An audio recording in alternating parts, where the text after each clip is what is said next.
네, 할렐루야 샬롬 인사하십니다. 할렐루야 샬롬 샬롬 샬롬 샬롬 샬롬.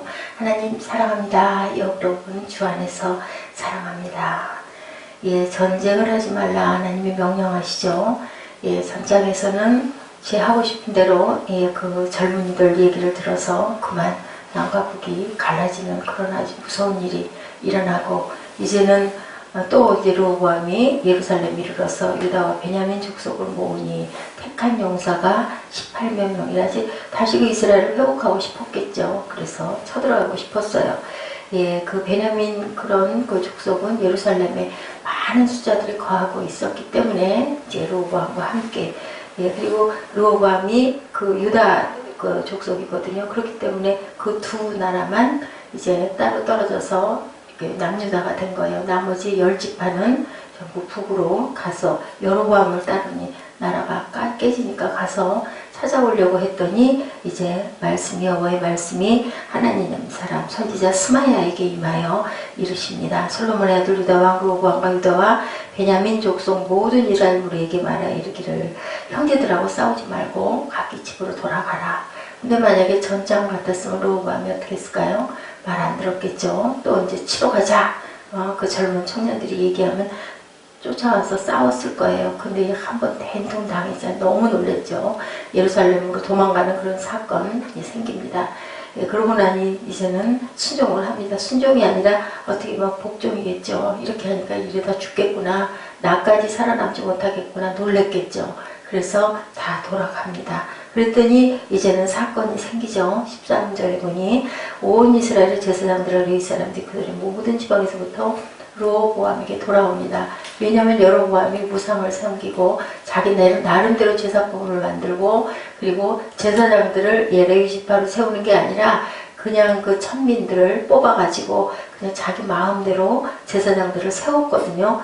그러다 보니 이제는 그 레위 사람들이 그들의 모든 지방에서부터 르호보암에 돌아올 수밖에 없어요.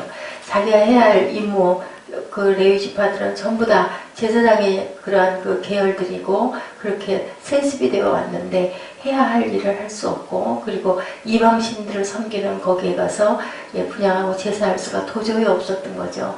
예루살렘에 가야 되는데 거기도 못 가게 하고, 그러니까 이제 르호보암에게 돌아오는 사건. 그러다 보니 또한 그 우상 섬기는 것을 싫어하던 그러한 이스라엘 그 모든 사람들이 또한 따라옵니다. 믿음의 경고가 있던 사람들이. 그렇게 해서 결국은 3년 동안 16절에 보니 이스라엘 모든 지파 중에 마음을 굳게 하여 이스라엘의 하나님 야훼를 찾는 자들이 레위 사람들을 따라 예루살렘에 이르러 그들의 조상들의 하나님 야훼께 제사하고자 한지라. 17절에 3년 동안 유다 나라를 도와 솔로몬의 아들 르호보암을 강성하게 하였으니 이는 무리가 3년 동안을 다윗과 솔로몬의 길로 행하였습니다. 솔로몬의 아들 르호보암이라 이렇게 말한 부분에는 의미가 있었다라고 합니다. 왜냐하면 하나님이 계획하고 있었던 그 계획 안에 르호보암이 들었고, 르호보암은 마음이 선한 사람이 되지 못하고 악한 사람이었기 때문에 선을 끝까지 행하지 않아서 결국은 그러한 일들로 인하여 결국 멸하게 하려고 계획을 하셨어요. 그래서 이웃나라에서 치고 와서 모든 금방패와 여러 가지를 빼앗기는 일이 생기죠.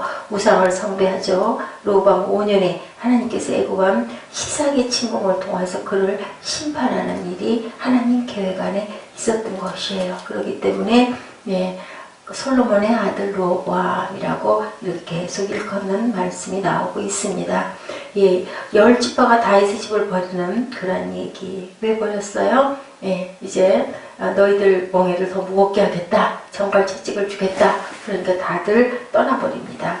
그래서 그 나라 다윗의 집과 마찬가지로 징계를 받아야 했다라는 내용이 나오고 있습니다. 르호보암은 드디어 용감한 자처럼 반역자들을 진압시킬 의도로 군대를 일으키죠. 다윗의 모든 그 은혜를 결국은 다 저버리는 그러한 지파들이 되다 보니 하나님의 보호에서만 다 떠날 수밖에 없는 유다는 다른 지파보다도 몇 년 전에 먼저 그를 인정했던 르호보암 자신의 지파였고, 베냐민은 예루살렘에 거하던 지파였기 때문에 그 두 지파만 모아서 남유다가 형성이 됐다라는 얘기예요. 솔로몬의 아들 르호보암의 그 말은 바로 공포된 선고에 반대하는 것은 아무 소용이 없다. 야훼의 말씀을 청중했다. 그리고 비록 불쌍하게 보였고 이웃으로부터 비난거리가 될 것이었지만 하나님께서 명하셨으므로 그들은 무기를 내려놓았다. 우리 마음대로 해가지고는 안 되는 일이구나라는 걸 깨달았다는 거죠. 국경과 그의 나라의 여러 주요 성읍을 이제는 어떻게 해요? 튼튼하게 요새화합니다. 이게 나쁜 일이 일어나면 결국은 정신을 차려야 되겠구나. 우리가 참 인간이 그저 완악하고 너무 어리석기 때문에 그런 일이 없을 때 했었으면 남북이 잘 유지가 됐을 건데, 하나가 됐을 건데, 그만 그렇게 하지 못하다 보니 르호보암이 정신을 번쩍 차리는 거죠. 그래서 많은 성들을 짓습니다.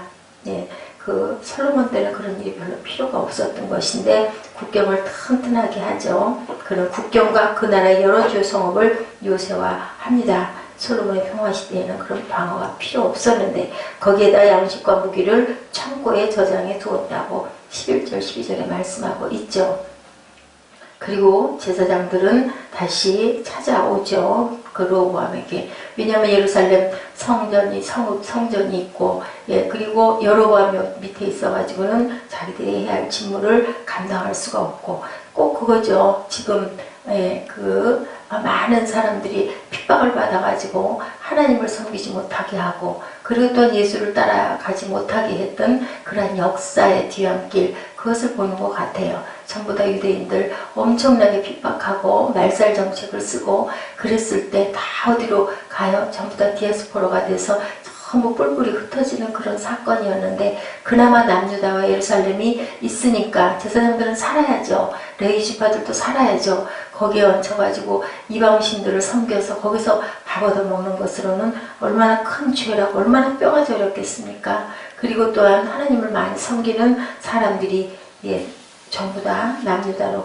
옵니다. 그래함으로 인하여서 나라를 굉장히 굳건하고 강성하게, 얼마나 예배를 열심히 충실하게 드렸겠습니까? 얼마나 그리웠겠습니까? 그러다 보니까는 전부 다, 그리고 또한 르호보암도 그것을 어쩔 수가 없으니까 받아들일 수밖에 없었을 거예요. 저희는 곧 자기들의 상리와 산업을 떠나서 이렇게 열심히, 그들이 도망을 피난처가 있었다는 것, 저희에게 베풀어진 금일이었고, 여로보암이 그들을 내쫓았을 때라도 저희를 반갑게 맞아들여 환대할 만큼 친밀한 자들이 있어 저희가 이방인의 땅으로 가지 않을 수 있었던 것도 저에게는 자비였다라고 생각을 하죠. 다른 나라로 가지 않고 그래도 예루살렘 성전 쪽으로 오게 되니 얼마나 다행인가. 사람은 의미의 길에서 만나는 궁핍이 죄악의 길에서 만나는 풍요함보다 더 택할 만한 것이라는 것을 뼈가 저리도록, 우리가 하나님 믿을 때, 예수 믿을 때 그거 핍박해서 지금 북한도 마찬가지고 중국도 그것이 표면화될 수가 없잖아요. 땅굴에서. 그런 때는 더더욱 그 하나님을 향한 신앙이 더욱 커질 수밖에 없어요. 우리 못하게 하면 더 하고 싶어지는 것하고 똑같은 심리이기도 하죠. 진리를 지키는 의로운 민족이 들어올 수 있도록 대문을 열지어다. 제사장들과 레위인들이 예루살렘으로 올 때 각 지파 중에서도 신앙심이 돈독하고 경건한 이스라엘들이 모두 그들을 따라왔다라고 되어 있습니다. 마음으로 이스라엘의 하나님 야훼를 찾는 자들, 곧 하나님께 대한 의무를 양심의 명령으로 삼고 그 의무에 진지함이 확고부동한 자들은 자기 조상의 유업을 절대로 팽개칠 수가 없었어요. 예루살렘으로 떠나자 내 있는 모든 기반, 누구와 같아요? 아브라함처럼 가라 하니 그냥 떠나는 것처럼, 그것은 갈 바를 알지 못했지만 아브라함보다는 그래도 낫죠. 우리가 이리 가야 살아야 되겠다라고 생각을 하고 송아지 우상을 경배하는 유혹에서 떠나고자 갑니다. 너는 내가 사는 동안 레위인들, 곧 쫓겨난 레위인들을 버리지 말라. 법궤가 옮겨가거든 너도 옮겨서 그 법궤를 쫓아와라. 여호수아 3장 3절에 이렇게 말씀하고 있거든요. 저들은 유다 왕국을 강성케 하였다. 17절에 그들은 그토록 많은 인원을 더하며 자기들이 가져온 재물을 보탰을 뿐만 아니라 자기들의 피난처가 된 유다 왕국을 위해 경건한 기도로 복을 빌어줌으로써 그 나라를 튼튼하게 했죠. 스가랴 12장 5절에 그런 내용이 나와 있습니다. 그동안 그들이 다윗과 솔로몬의 길, 즉 두 왕의 선한 길을 걸어갔기 때문이다 라고 표현되어 있어요. 다윗과 솔로몬도 얼마나 전반부에 얼마나 열심히 했으니까 다윗은 말할 것도 없죠. 그것을 그만 르호보암 때 그것은 하나님의 정해진 일이었다. 그리고 하나님께서는 많은 아내를 두지 말라고 그랬는데 처첩을 또한 르호보암 많이 두었어요. 다행스러운 것은 11장 내용 그 후반부에 이제 나중에 르호보암이 죽는 사건이 생기는데요. 보면은 아내들을 많이 두었죠. 근데 거기에 있었던 그 아들들이 택한 아내들이 처첩들이 전부 다 뭐예요? 이방인의 딸들은 아니었었어요. 솔로몬처럼 그죠? 이방인의 딸을 두지는 않고 전부 다 누구? 여기에 보니 압살롬 나오고 있죠. 마가의 아들 아비야를 후계로 세웠으니 형제들 가운데 지도를 삼아 왕을 세우고자 하였다. 르호보암이 그 부분의 지혜로서 아들들은 굉장히 똑똑한 아들을 두었습니다.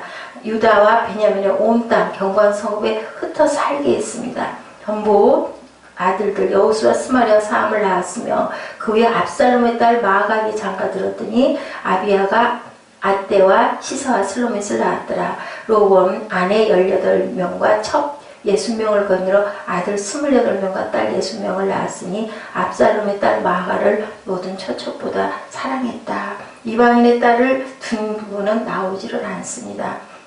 다윗의 아들 여리못의 딸 18절에 마할랏을 아내로 삼았으니 마할랏은 이새의 아들 엘리압의 딸 아비하일의 소생이라. 전부 다 자기의 민족의 그 여자들과 결혼을 하고 또한 아들들도 그렇게 함으로 그 부분은 정말 그 솔로몬의 그 후반부보다는 훨씬 나았다. 그런데 그 대신 신명기 17장 17절입니다. 아내를 많이 둬 그의 마음이 미혹되게 하지 말 것이며 자기를 위하여 은금을 많이 쌓지 말 것이라 라고 말씀한 부분들의 아내를 많이 둔 부분은 역시 똑같이 아버지의 답습이자 아버지는 1000명이었다고 하죠. 그럴 만큼 많은 여인들을 두다 보니 이방신이 많이 들어왔어요. 이방 여인을 많이 두어서 우리 하나님과 그에 대한 우리의 의무, 우리가 그것에 힘을 더해야 되겠죠. 르호보암의 활락 생활의 탐닉함으로 말미암아 얼마나 쇠약하게 되었는지,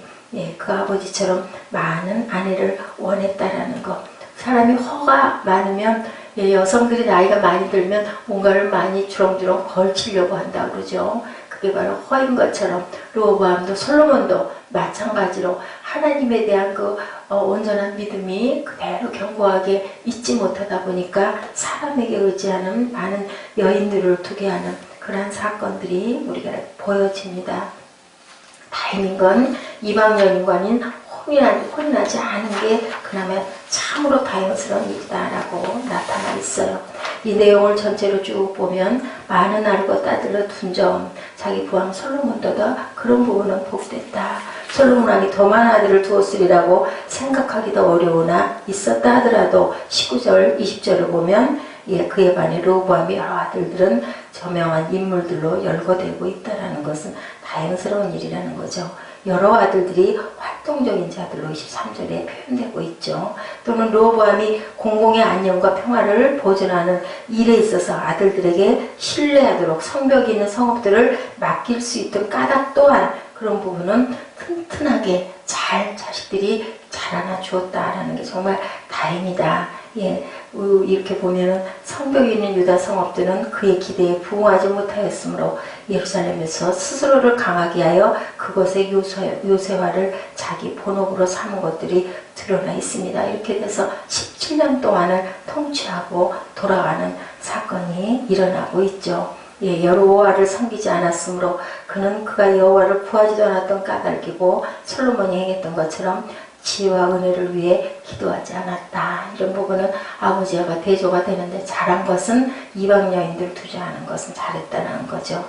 우리가 이런 부분을 쭉 살펴봤을 때 항상 아버지 중심으로 하나님 중심으로 가야 되고 하나님이 기뻐하시는 그러한 일을 해야 된다. 하나님이 기뻐하시는 것은 우리가 항상 우리가 입술로 고백하지만 믿음과 정직과 의와 공평, 회개, 예배, 선행, 구제, 찬송과 감사, 사랑과 순종, 전도, 겸손, 화평, 청결, 온유다. 하나님이 미워하시는 것, 교만, 음란, 거짓, 탐심, 나태, 불신, 분노, 미움, 시기, 이기심, 분쟁, 술 취함 등이다. 우리는 하나님의 기쁨이 되어야 된다. 예.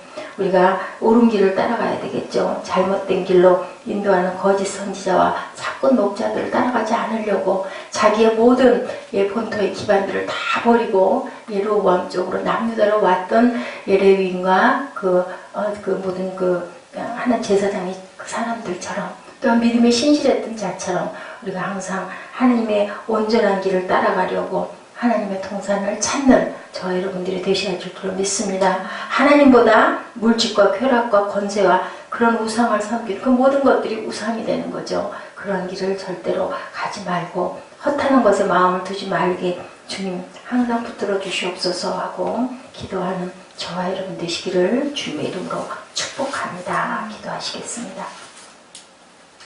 이사야 26장 1절에서 4절 말씀이에요. 나중에 한번 찾아서 보도록 하시고 제가 이 부분을 가지고 기도합니다.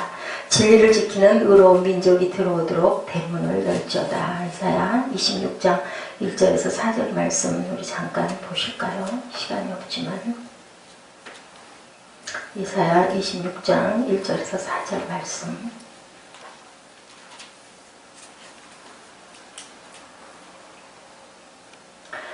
그날에 유다 땅에서 이 노래를 부르리라. 우리에게 견고한 성읍이 있으며 야훼께서 구원을 성벽과 외벽으로 삼으리로다.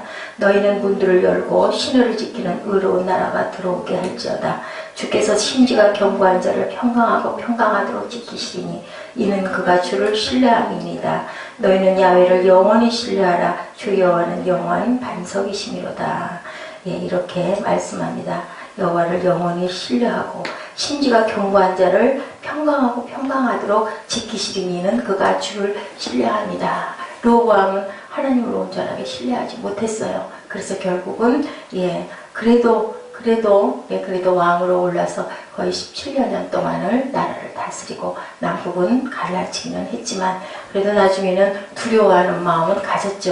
다행히 아들들을 잘 두어서 그 아들들이 그나마 털을 닦아나가는 내용을 저희들 보았습니다. 사람이 할 수 있는 일은 한계가 있다는 것을 우리가 깊이 생각하고 오늘도 또한 귀하게 거룩하게 하루를 잘 열고 닫는 저와 여러분 되시기를 주님의 이름으로 축복합니다. 기도하십니다.